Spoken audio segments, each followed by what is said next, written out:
বিরোধী দলনেতা শুভেন্দু অধিকারী পলাশীতে এই মুহূর্তে রয়েছেন শুভেন্দু অধিকারী। সেই ছবি সরাসরি আপনারা দেখতে পাচ্ছেন। আমাদের প্রতিনিধি শিবাশিস মৌলিক আমাদের সঙ্গে রয়েছেন। শিবাশিস, বিজেপি প্রার্থী আশিস ঘোষের সমর্থনে এই মুহূর্তে বিরোধী দলনেতা শুভেন্দু অধিকারীকে আমরা দেখতে পাচ্ছি। পশ্চিমবাংলায় নারীদের উপর যে অত্যাচার মমতা ব্যানার্জির সময় হচ্ছে, আজকে দেখুন মাতাজিরা এসেছে, বিভিন্ন মঠ মন্দির থেকে আমরা বলিনি, মাতাজিরা এসেছে। সন্দেশখালীর রেখাপাত্র থেকে পম্পি থেকে আমাদের পদ্মা মণ্ডল থেকে সব নির্যাতিত মহিলারা এসেছে শাহজাহানের কুকুরটির কথা বলতে। হরগোবিন্দ দাস, চন্দন দাসের পরিবার এসছে, তাদেরকে কিভাবে কুপিয়ে খুন করেছে। আজকে এটা শুধু উপনির্বাচনের নয়, এটা আমাদের মহিলাদের সম্মানের লড়াই।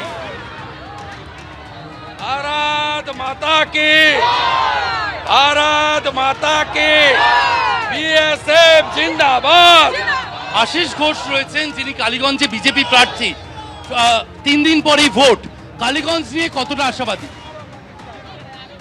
পাকিস্তান কো আচ্ছা করকে মারো। কালীগঞ্জে 3 দিন পরে ভোট, আশিস ঘোষও রয়েছেন, কি বলবেন, কতটা আশাবাদী?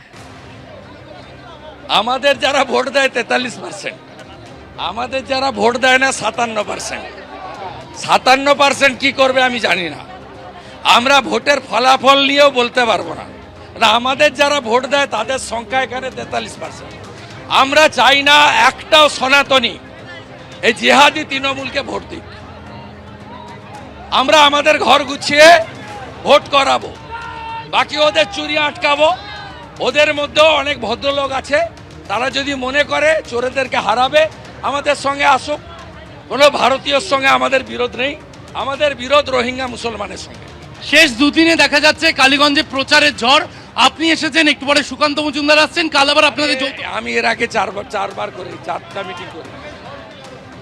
আমাদের যারা ভোট দেয় তাদের সংখ্যা 43%, আমরা তাদের নিয়েই ভোট করব। কথা বলছিলাম রাজ্যের বিরোধী দলনেতা শুভেন্দু অধিকারীর সঙ্গে, এবং তিনি যেমনটা বলছেন ভোটের ফল নিয়ে ভাবিত নন শুভেন্দু অধিকারী। যারা তাদেরকে ভোট দেন তারা যেন কেউ ওপাশে ভোট না দেন, এটাই বলছেন বিরোধী দলনেতা।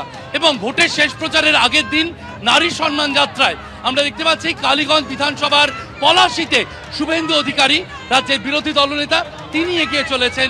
এবং পলাশীতে রাজ্যের বিভিন্ন জায়গা থেকে মহিলাদের আনা হয়েছে, তারা এই নারী সম্মান যাত্রায় অংশ নিচ্ছেন।